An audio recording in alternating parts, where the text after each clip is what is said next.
সালামু আলাইকুম গাইস, কি অবস্থা আপনাদের? কেমন আছেন? আপনারা জানেন হোস্টেল লাইফ কি? হ্যাঁ, এখন রাতের কয়টা বাজে জানেন? এই যে আপনাদেরকে দেখাচ্ছি, রাতের 1:05।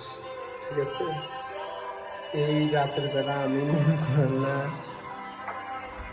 জামা কাপড় ভিজেছি তোমার জন্য। এই যে দেখেন, এই যে জামা কাপড় ভিজানো, এগুলো ধুইও।